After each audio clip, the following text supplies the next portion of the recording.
નમસ્કાર દર્શક મિત્રો, હું અર્પિતા પંડ્યા સ્વાગત કરું છું આપ સૌનું આપણા આ કાર્યક્રમ ગુડ ન્યૂઝ ગુજરાતમાં.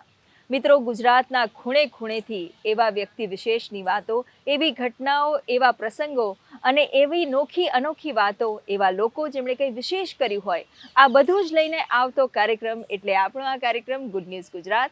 ચાલો આપણી આજની આ સફર શરૂ કરીએ અને જોઈએ આજે શું છે ખાસ. એક સામાન્ય ઘરના આંગણે એક એવી કલા જન્મે છે જેની ચર્ચા દેશથી લઈને વિદેશ સુધી થાય છે.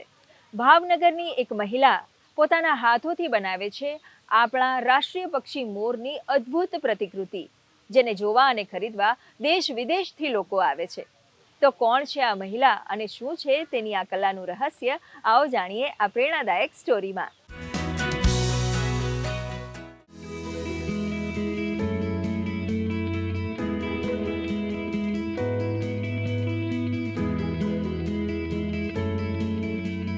મહેનત અને ધીરજ હોય તો કળા પણ કિસ્મત બદલી શકે છે.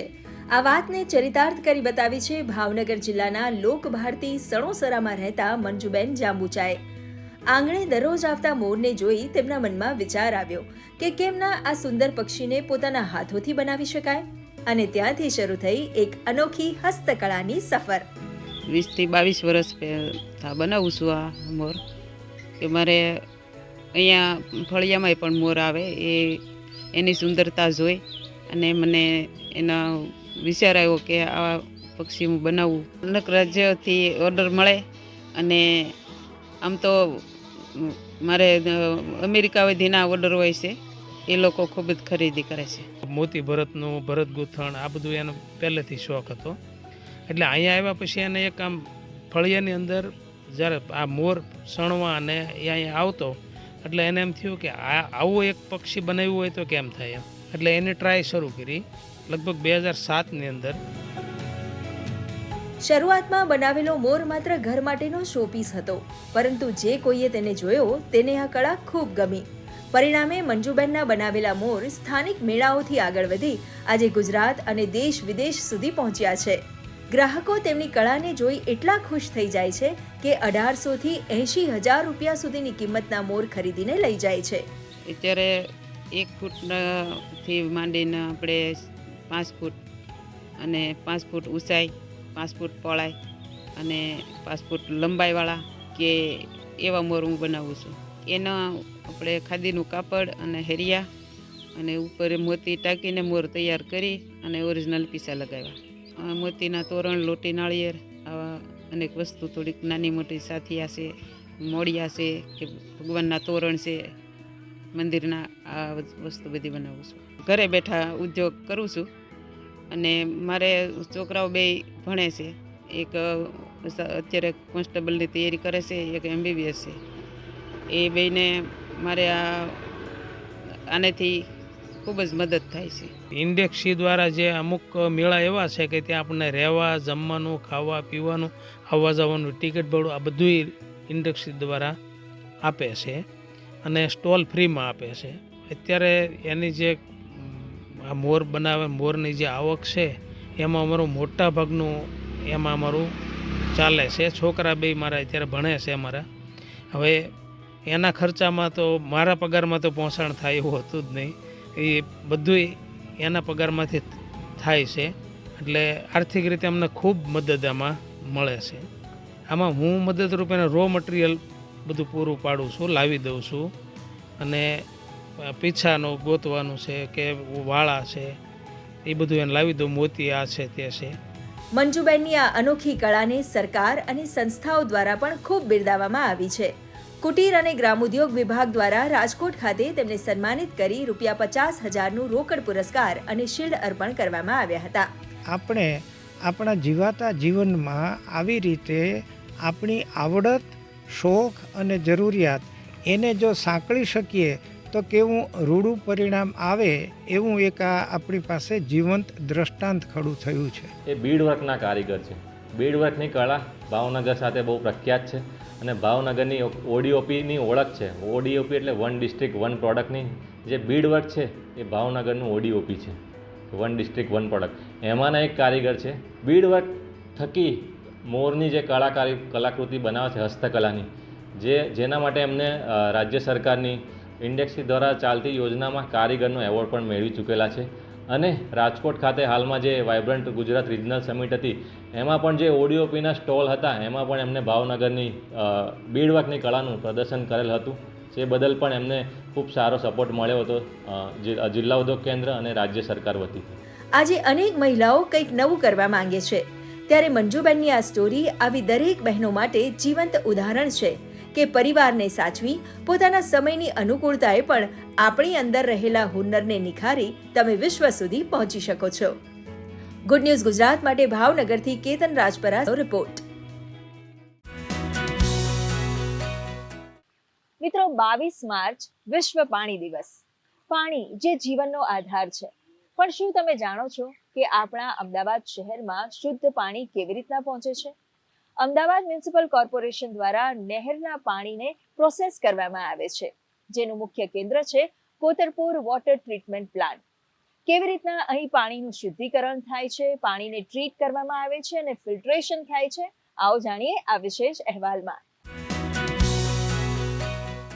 અમદાવાદ શહેર, જ્યાં લાખો લોકોના ઘરમાં દરરોજ પાણી પહોંચે છે, પરંતુ શું તમે ક્યારે વિચાર્યું છે કે આ પાણી તમારી નળ સુધી કેવી રીતે પહોંચે છે?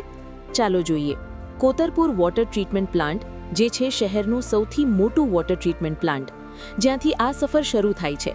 કોતરપુર વોટર વર્ક્સ ખાતે કુલ 3 પ્લાન્ટ આવેલા છે, જેની કેપેસિટી 1150 mld દૈનિકની છે, જેનાથી અમદાવાદ શહેરના 65 થી 70% વિસ્તારમાં પાણી પૂરું પાડવામાં આવે છે અને લગભગ 65 થી 70 લાખ લોકોને એનું પીવાનું શુદ્ધ પાણી અહીંથી પૂરું પાડવામાં આવે છે.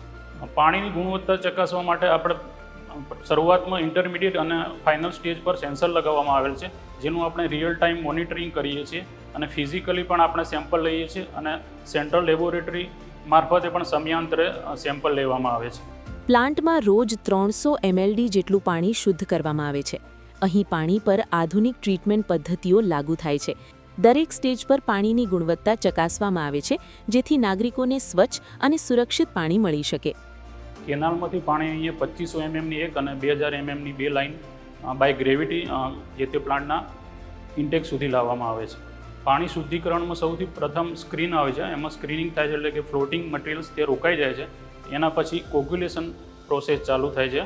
ફ્લોક્યુલેશનની પ્રોસેસમાં પાણીને ધીમું મિક્સ કરવામાં આવે છે. એનાથી બધા પાર્ટિકલ્સ, જે સસ્પેન્ડેડ પાર્ટિકલ્સ હોય તે મોટા ફોર્મમાં જાય છે અને નીચે ગ્રેવિટીથી નીચે જાય છે. એના પછી સેડિમેન્ટેશનની પ્રોસેસ આવે છે. સેડિમેન્ટેશનની પ્રોસેસમાં પાણીને સ્લો રાખવામાં આવે છે, એકદમ સ્થિર રાખવામાં આવે છે, જેથી પાર્ટિકલ્સ નીચે સેટલ થાય છે અને બાકીનું પાણી ઉપરથી આગળ ફિલ્ટ્રેશન સુધી જાય છે. ફિલ્ટ્રેશનની અંદર સેન્ડ અને ગ્રેવલના લેયર્સ હોય છે, જેમાંથી પાણી પસાર થાય છે અને ત્યાંથી પાણી ટ્રીટ થઈ અને રિઝર્વર સુધી જાય છે. રિઝર્વરમાંથી પાણીને પમ્પિંગ કરી જે તે વિસ્તારના વોટર પમ્પિંગ સ્ટેશન સુધી પહોંચાડવામાં આવે છે. આ સમગ્ર વ્યવસ્થા પાછળ અમદાવાદ મ્યુનિસિપલ કોર્પોરેશનનો મોટો યોગદાન છે. અહીં કામ કરતા સેંકડો કર્મચારીઓ દિવસ રાત મહેનત કરે છે, જેથી દરેક ઘરમાં સમયસર પાણી પહોંચે. અમે અહીંયા લેબોરેટરીમાં જે પણ ગંદુ પાણી સૌથી પહેલાં રિસીવ કરીએ છીએ એની pH અને એની ટર્બિડિટી ચેક કરીએ છીએ. એના પછી જે ક્લિયર વોટર પૂરી ટ્રીટમેન્ટ કરીને મોકલવામાં આવે છે, એના ટોટલ 5 ટેસ્ટ કરવામાં આવે છે. જેટલા પણ અમદાવાદમાં WTPs છે, 5 WTPs 24/7 365 ડેઝ ચાલતા હોય છે. પ્લાન્ટમાં સર્ટેન જે મશીનરીઝ છે, મોટર છે, પંપ છે, આ હંમેશા એક્સ્ટ્રા રાખવામાં આવે છે. સ્પેરમાં 2 કે 3 એક્સ્ટ્રા રાખવામાં આવે છે, જેથી કરીને જે ઓલરેડી વર્કિંગ મોડમાં પંપ કે મોટર સિસ્ટમ ચાલતી હોય એમાં અગર કોઈ ઇસ્યુ આવે તો એને તરત જ સોલ્વ કરી દેવામાં આવે છે. સેકન્ડલી, પ્લાન્ટની અંદર ઇલેક્ટ્રિકલ, મિકેનિકલ, ઇન્સ્ટ્રુમેન્ટેશન આ બધો જ સ્ટાફ 24/7 અવેલેબલ હોય છે, જેથી કરીને કોઈ બી મોટર, પંપમાં મિકેનિકલ, ઇલેક્ટ્રિકલ કોઈ પણ ઇસ્યુ થયો તો એઝ સૂન એઝ પોસિબલ એને સોલ્વ કરી દેવામાં આવે છે, નેગ્લેક્ટ કરવામાં આવતો નથી. હાલમાં કોતરપુર વોટર વર્ક્સ ખાતે જે પ્લાન્ટ આવેલા છે એની કેપેસિટી વધારવાનું ચાલુ છે. તેમજ આ જે પ્લાન્ટમાં પાણી શુદ્ધ કરવા માટે પાણી જે વેસ્ટ થાય છે એને ફરી યુઝ કરી શકાય તે માટે ઝીરો લિક્વિડ ડિસ્ચાર્જ પ્લાન્ટ બનાવવાનું કાર્ય અમદાવાદ મ્યુનિસિપલ કોર્પોરેશન દ્વારા હાથ પર ધરવામાં આવેલ છે.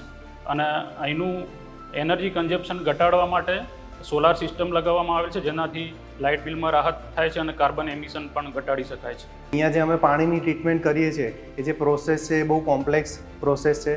એના માટે બહુ મહેનત કરવામાં આવે છે. જે પાણી આપણે રિસીવ કરીએ છીએ નર્મદા નદીથી આપણે લેવામાં આવે છે, તો અહીંયા અમે જે પાણી રિસીવ કરીએ છીએ ગંદુ પાણી, એ ગંદા પાણીનું ઉપર પર એમએલડી એએમસી જે આપણું અમદાવાદ મ્યુનિસિપલ કોર્પોરેશન છે એ નર્મદા નિગમને પેમેન્ટ કરતું હોય છે, રાઈટ. તો બહુ લેન્ધી પ્રોસેસ છે આ પ્રોસેસ કરીને પાણી ક્લીન કરવામાં આવે છે. પાણી જે તમે રિસીવ કરો છો એને તમે જો પાણીને વેડફો છો તો એ પાણી સાફ કરવા માટેની અહીંયા જે આખી પ્રોસેસ જે થાય છે, જે મશીનરી અહીંયા યુઝ થાય છે, ઇલેક્ટ્રિસિટી યુઝ થાય છે, મેન પાવર યુઝ કરવામાં આવે છે, આ બધાનો જે ખર્ચો થાય છે એ ખર્ચો આપણી જોડેથી જ વોટર ટેક્સ દ્વારા લેવામાં આવે છે. તો બધાને મહેરબાની કરીને એટલી સૂચના છે કે પાણી બચાવો. ગુડ ન્યૂઝ ગુજરાત માટે અમદાવાદથી કેમેરામેન કુણાલ ચૌહાણ સાથે શ્વેતા યાદવનો રિપોર્ટ. નાસ્તિ વિદ્યા સમો બંધુર નાસ્તિ વિદ્યા સમ સુહ્યત. વિદ્યા સમાન કોઈ ભાઈ નથી કે વિદ્યા સમાન કોઈ મિત્ર. અમદાવાદની 18 વર્ષની અનિશાએ પોતાના ભણતર સાથે એવી મિત્રતા કરી કે સીએસની પરીક્ષામાં આખા દેશમાં પ્રથમ આવી.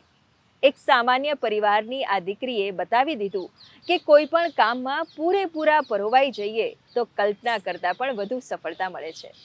આવો જોઈએ રાજ્યનું ગૌરવ વધારતી આ દીકરીની અનોખી પ્રેરણાદાયી સફર વિશે.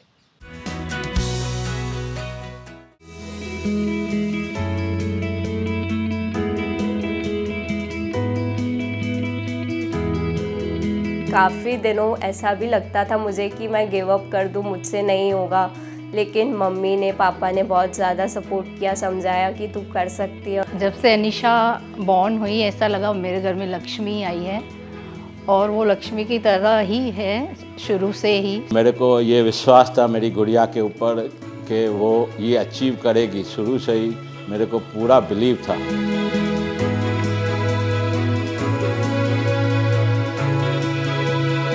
આ સફળતા છે અથાગ પરિશ્રમની, આ સિદ્ધિ છે સપના પર રાખેલા વિશ્વાસની, આ ઉજવણી છે અમદાવાદની દીકરીના ઉડાનની.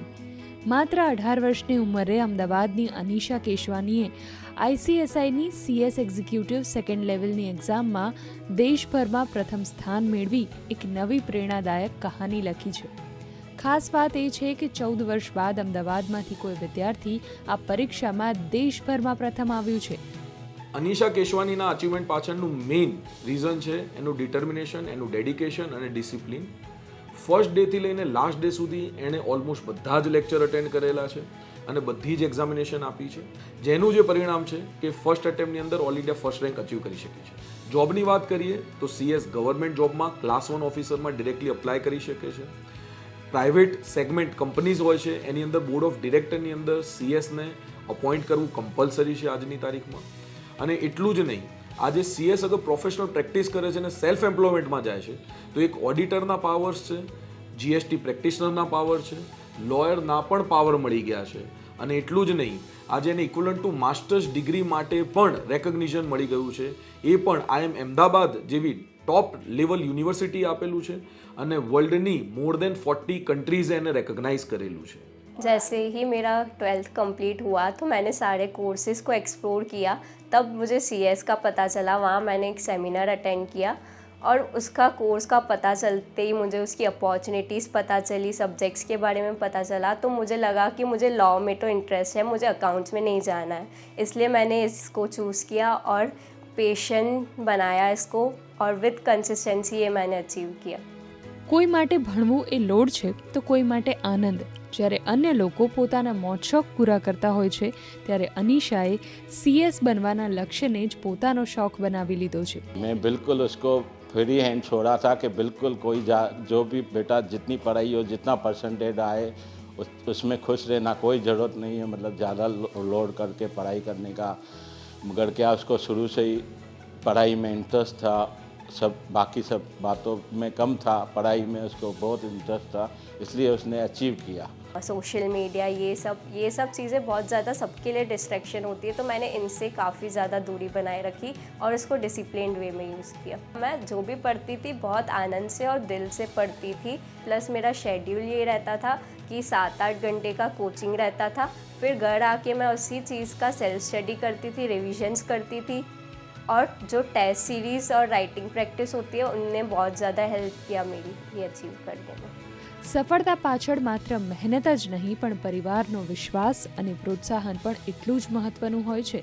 અનિશાના માતા પિતાએ પણ તેના સપનાને હંમેશા પાંખો આપી છે અને તેમને ભરોસો છે કે ફાઇનલ એક્ઝામમાં પણ તે ખૂબ સારા પરિણામ લાવી ભવિષ્યમાં ઊંચા પદ ઉપર પહોંચશે. कभी बीच में एक बार ऐसे हुआ था जब इसका सेकंड ईयर स्टार्ट हुआ तो थोड़ा स्टार्टिंग में ऐसे लगा कि मम्मा बहुत हार्ड है, फर्स्ट टेस्ट में इसका थोड़ा कम मार्क्स आए. तो मैंने बोला अभी बेटा स्टार्टिंग है, थोड़ा तू करेगी तो मुझे पूरा है यकीन तू पूरा कर लेगी. तो उसके बाद इसके अंदर फिर वो नहीं हुआ कि मैं नहीं कर पाऊँगी. पूरा वक्त पढ़ाई 10-10 घंटे 11-11 घंटे इसने पूरी अनिशा ने पूरी मेहनत की है. अगर आपने वो चूज़ किया है तो उसके लिए हार्ड वर्क करो, मेहनत करो तो ही अचीव कर पाओगे. ऐसा नहीं कि आपने चूज़ कर लिया फिर डिस्ट्रैक्शंस में लग गए, वैसे अचीव नहीं होगा. तो बस आप मेहनत करो, उसके लिए फोकस रहो और कंसिस्टेंट बने रहो तो ही अचीव करोगे. અનિશાની આ સિદ્ધિ જોઈ એવું ચોક્કસપણે કહી શકાય કે જો વિષય ગમતો હોય અને ડેડિકેશન 100% હોય તો ચોક્કસથી પરિણામ મળી શકે છે. સપના ભલે મોટા હોય પણ મહેનત સાચી હોય તો કોઈ પણ લક્ષ્યને કોઈ પણ ઉંમર અને કોઈ પણ સંજોગોમાં સિદ્ધ કરી શકાય છે. કેમેરામેન કૃણાલ ચૌહાણ સાથે ખ્યાતિ વાજપેયી જૈન, દૂરદર્શન, અમદાવાદ. મિત્રો, સામાન્ય રીતે જ્યારે સિંહની વાત આવે ત્યારે સાસણગીર યાદ આવે, પરંતુ એશિયાટિક સિંહોની મૂળ પ્રજાતિ જળવાઈ રહે તે માટે સિંહ સંવર્ધન કેન્દ્ર શરૂ થયું છે મોરબી જિલ્લાના વાંકાનેર તાલુકાના રામપરા વીડીમાં. રાજાશાહી સમયથી રામપરા અભયારણ્યની સ્થાપના થઈ હતી અને આજે પણ અહીં ચિત્તલ, સાંભાર અને અન્ય વન્ય પ્રાણીઓના બ્રીડિંગ સેન્ટરનો વિકાસ થઈ રહ્યો છે. 21 માર્ચે વિશ્વ વન્યજીવ દિવસ છે, ત્યારે આવો જાણીએ આ અભયારણ્ય વિશે. ગુજરાતમાં વન્યજીવોને રક્ષણ આપતા ઘણા અભયારણ્યો આવેલા છે, પણ આજે વાત કરવી છે રાજાશાહી સમયથી મોરબી જિલ્લાના વાંકાનેર તાલુકામાં આવેલું એવા રામપરા અભયારણ્યની. આ અભયારણ્ય અન્ય અભયારણ્યો કરતાં ભિન્ન છે, કારણ કે અહીંનો એશિયાટિક સિંહોના જીનપુલ સિંહ સંવર્ધન કેન્દ્ર તરીકે ખાસ વિકાસ करायो है. रामपरा वन्य प्राणी अभयारण्य में एक बहुत ही खास कार्यक्रम भी चलता है जो सक्करबाग जो जूनागढ़ डायरेक्टर के अंडर चलता है, जो जीनपुल पॉपुलेशन को मेंटेन करने का एक कार्यक्रम है. इसके अंदर पूरे जो गिर गिरनार और जो उसके बाहर का जो विस्तार जो भावनगर से लेकर पोरबंदर तक जो पूरा विस्तार आता है, इस पूरे विस्तार के लायंस को लेकर एक जेनेटिक डाइवर्सिटी मेंटेन करने के लिए यहाँ पर एक प्रोग्राम चलता है. उस प्रोग्राम के अंतर्गत अभी हाल में हमारे पास में 12 लायंस हैं और वो 6 एनक्लोजर्स में डिवाइडेड रहते हैं और उनका इंटरनल जो ब्रीडिंग प्रोग्राम है वो सक्करबाग जू के डायरेक्टर के आदेश के अनुसार वैज्ञानिक रीति किया जाता है. इसके अलावा यहाँ पे चीतल, सांबर का भी ब्रीडिंग सेंटर है और हाल ही में कच्छ के अंदर जो चीता का जो कार्यक्रम चालू है, प्रोग्राम बनाया जा रहा है जहाँ पे चीता का रीइंट्रोडक्शन करने वाले हैं, उसके लिए भी यहाँ से चीतल का एक पॉपुलेशन भेजा है. अभी भविष्य में विस्तार में कोई परेशानी हो लायंस के हेल्थ को लेकर तो एक पॉपुलेशन हो जो जिसका एक जेनेटिक जो डाइवर्सिटी है उसको रिप्रेजेंट करता हुआ एक पॉपुलेशन का एक स्ट्रक्चर ऑलरेडी एक सेफ जोन में रहे. और रामपरा अभयारण्य जो है वो मानव वसाहत से कोई बहुत ज़्यादा प्रभावित विस्तार नहीं है, थोड़ा अंदर भी है, तो यहाँ पे ये एक्टिविटी बिल्कुल संभव थी और यहाँ पर ये एक्टिविटी की जाती है. और ये एक्टिविटी जो है काफ़ी कंट्रोल्ड एनवायरनमेंट में करने के लिए इस विस्तार में पर्यटन जैसा सुविधा तो नहीं है, बट उसके अलावा यहाँ पे जो आसपास के विस्तार के जो बच्चे हैं, कॉलेजेस के विद्यार्थी हैं, इन लोगों के लिए साल में प्रकृति शिक्षण शिविर जो आयोजित किए जाते हैं उनके दौरान उनको इस पूरी प्रक्रिया से भी अवगत कराया जाता है, उनको ज्ञानवर्धन किया जाता है. આ અભયારણ્ય પાંચાળના ઉબડખાબડ રચના ધરાવતા ભૃપુષ્ઠ સાથે નાની મોટી ટેકરીઓ અને ખીણ ધરાવતા સૂકા પાનખર ઘાસના કાંટાળા જંગલ તરીકે પણ જાણીતું છે. વન્ય પ્રાણીઓને તેમના નૈસર્ગિક રહેઠાણમાં બિનજરૂરી ખલેલ ન પહોંચે તેમજ તેમના કુદરતી અને કૃત્રિમ સંવર્ધન માટે આ અભયારણ્ય જાહેર જનતા માટે તંત્ર દ્વારા પ્રતિબંધિત વિસ્તાર જાહેર કરવામાં આવેલો છે. રામપરા પહેલાંથી જ એક બહુ સારી જગ્યા હતી, જ્યાં બર્ડ વોચિંગ માટે બહુ સારી જગ્યા છે. અને રામપરામાં જુદી જુદી ટાઈપના હેબિટેટ છે, જેમ કે ગ્રાસલેન્ડ છે, નાનકડું ફોરેસ્ટ છે, સ્ક્રબ ફોરેસ્ટ છે. અને હેબિટેટ જુદા જુદા હોવાથી ત્યાં બર્ડ્સ બહુ સારા જોવા મળે છે. આપણે ચોમાસામાં ઇન્ડિયન પિટ્ટા, જેને ગુજરાતીમાં નવરંગ કહેવામાં આવે છે, એ નવરંગ પણ ત્યાં જોવા મળે છે. પછી ગ્રાસલેન્ડના સિંગિંગ બુશ લાર્ક્સ છે, બીજી લાર્ક્સની સ્પીસીસ છે, એ જોવા મળે છે. અને ખાસ તો ચોમાસામાં કુકુની 3 થી 4 સ્પીસીસ ત્યાં જોવા મળે છે. એ જ રીતે વિન્ટરમાં, જેમ કે શિયાળામાં માઇગ્રેટરી બર્ડ્સ, આપણે જે યાયાવર પક્ષી કહીએ, તો યાયાવર પક્ષી પણ ત્યાં ઘણા સારી સંખ્યામાં આવે છે. રામપરાના અંદર એક મોટું તળાવ છે, એ તળાવમાં ડક્સ, સ્ટોર્ક્સ અને બીજી ઘણી પ્રજાતિઓ જોવા મળે છે. અમે રામપરામાં વર્ષોથી જતા હતા અને ગયા વર્ષે ફોરેસ્ટ ડિપાર્ટમેન્ટના આમંત્રણથી ત્યાં અમે બર્ડ સર્વે પણ કરેલા. અને તે બર્ડ સર્વેમાં પણ તે જ જોવા મળેલું કે રામપરામાં પક્ષીઓની વિવિધતા ઘણી સારી છે. આમ સમગ્ર ગુજરાત અને દેશ માટે ગૌરવરૂપ એવા સમગ્ર એશિયા ખંડમાં સૌપ્રથમ એવા એશિયાટિક લાયન જીન પૂલ સિંહ સંવર્ધન કેન્દ્ર તરીકે રામપરા અભયારણ્ય સમગ્ર દેશ દુનિયામાં આગવું સ્થાન ધરાવે છે. ગુડ ન્યૂઝ ગુજરાત માટે મોરબીથી મહેન્દ્રસિંહ જાડેજાનો રિપોર્ટ. મિત્રો, ગુજરાતમાં અનેક પરંપરાગત સ્વાદ માણવા મળે છે. આજે વાત કરીશું એવા સ્વાદની જે જન્મેલો છે જંગલના ખોળે. એક એવી વાનગી જે પોષણ અને વારસાનું પ્રતીક છે. દક્ષિણ ગુજરાતના આદિવાસીઓ દ્વારા બનાવવામાં આવતી વાનગી પનેલા. કોળું અને મિલેટ્સથી બનતી આ વાનગી હવે માત્ર તહેવારો સુધી સીમિત નથી, પરંતુ તે સ્વાસ્થ્ય અને રોજગારીનું માધ્યમ પણ બની છે. તો ચાલો જઈએ પાનમાં સ્ટીમ થતી આ સ્વાદિષ્ટ વાનગીની રસપ્રદ સફરે.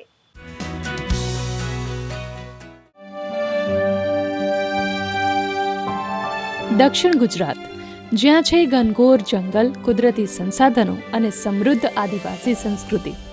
તાપી અને ડોલવણ વાંસદાના આદિવાસી સમાજની એક ખાસ વાનગી એટલે પનેલા, જેને પાનગાના નામે પણ ઓળખવામાં આવે છે. આ વાનગી મુખ્યત્વે કોળામાંથી બનાવવામાં આવે છે અને તેમાં નાગલી, ચોખા, જુવાર જેવા પૌષ્ટિક મિલેટ્સ મિક્સ કરીને પરંપરાગત મસાલા ઉમેરવામાં આવે છે અને ત્યારબાદ તૈયાર થયેલ આ મિશ્રણ કાચનાર તરીકે ઓળખાય છે, જેને આદિવાસી ભાષામાં કોરડિયાળું કહેવાતા ઝાડના પાનમાં પાથરીને સ્ટીમ કરવામાં આવે છે.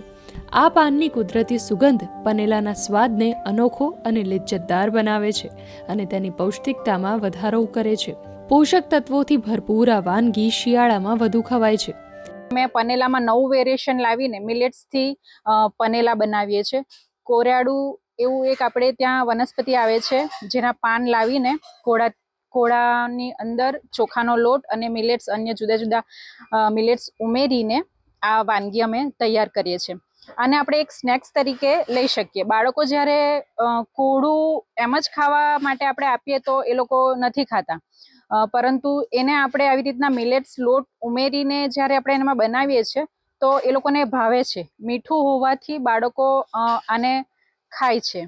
અમારે ત્યાં જો ફૂડ બને છે તે ફૂલ્લી નેચરલ બને છે, એમાં કોઈ પણ કેમિકલનો ઉપયોગ કરવામાં નથી આવતો. આદિવાસી તહેવારો અને ખાસ પ્રસંગોમાં બનાવાતા પનેલા નવા જમાનાની હેલ્ધી ફૂડની ડેફિનેશનમાં ફિટ બેસે છે અને શહેરીજનોમાં લોકપ્રિય બની રહી છે, જેના પરિણામે તાપીની હોટેલોમાં પનેલાની માંગમાં ધરખમ વધારો જોવા મળી રહ્યો છે. પરંપરાગત વાનગી હવે સ્વાદ અને સ્વાસ્થ્યની સાથે રોજગારીનો પણ સ્ત્રોત બની રહી છે. તમારે સિમ્પલી એક સ્વીટ વાનગી ખાવી હોય તો એની નેચરલ સ્વીટનેસ છે, કારણ કે એમાં કોળું જે છે એ પાકેલું, કાચું પણ નહીં, એ પડે છે અને ચોખાનો લોટ પડે છે. એ બે જે વસ્તુઓમાંથી એ પનેલા બનતા, અને વધારે એમાં તેલ હોતું નથી અને ખાસ તો એ વરાળથી બાફીને બનાવવામાં આવે છે, એટલે સ્વાસ્થ્ય માટે ખૂબ સરસ છે. તો જે પાકું કોળું છે એના સ્પેસિફિક બેનિફિટ્સ છે. એની અંદર વિટામિન એ બહુ સારી માત્રામાં હોય છે, જે બાળકો માટે બહુ જ સારું છે. એની અંદર કેલ્શિયમ પણ હોય છે. પનેલાને જે પાનમાં સ્ટીમ કરવામાં આવે છે ને એને કોરડિયાળું કહેવાય, એટલે પાનફૂટી. એ પાનફૂટી કિડની સ્ટોન એટલે કે જેને પથરીના દુખાવા વારંવાર થતા હોય એના માટે એ બહુ જ હેલ્ધી છે. એ કફ બચાવમાં વારંવાર થતો હોય છે, શરદીની તકલીફો થતી હોય છે, તો એના માટે પણ બહુ જ હેલ્ધી છે. અને આની અંદર જે રાગી અને જુવાર મિલેટ્સ એડ કરવામાં આવે છે ને એ બહુ જ હેલ્ધી છે. રાગી સ્પેસિફિક ફિમેલ્સ માટે બહુ જ સારું છે. એની અંદર આયરન હોય છે, કેલ્શિયમ હોય છે, જે બાળકોમાં બોન સ્ટ્રોંગ કરવા માટે પણ હેલ્પફુલ છે. ઇનફેક્ટ જે જુવાર એડ કરવામાં આવે છે, એનર્જી તો ભરપૂર છે જ એની અંદર, પણ એ ડાયાબિટીસ જેને થતું હોય છે, વારંવાર શુગર લેવલ ઇન્ક્રીઝ થઈ જતું હોય છે, એ લોકો માટે પણ બહુ જ હેલ્પફુલ છે. પનેલા માત્ર ખોરાક નથી, આદિવાસી સંસ્કૃતિનો સ્વાદ છે. જંગલની સુગંધ, મિલેટ્સનું પોષણ અને પરંપરાની મીઠાશ, આ મળીને બને છે પનેલા, જે સાબિત કરે છે કે પરંપરા ક્યારેય જૂની નથી થતી. ગુડ ન્યૂઝ ગુજરાત માટે તાપીથી નીરવ કંસારાનો રિપોર્ટ. તો મિત્રો, આ હતો અમારો કાર્યક્રમ ગુડ ન્યૂઝ ગુજરાત. આપ પણ આપનો અભિપ્રાય અને ગુડ ન્યૂઝ અમને મોકલી શકો છો. અમારું ઈમેલ આઈડી છે goodnewsgujarat@gmail.com. દર્શક મિત્રો, આપ અમારો આ એપિસોડ અમારી YouTube channel DD news Gujarati પર પણ નિહાળી શકો છો. તો અત્યારે આપની રજા લઈશું, ફરી મળીશું આ જ કાર્યક્રમમાં આવતા સપ્તાહે. ત્યાં સુધી આવજો.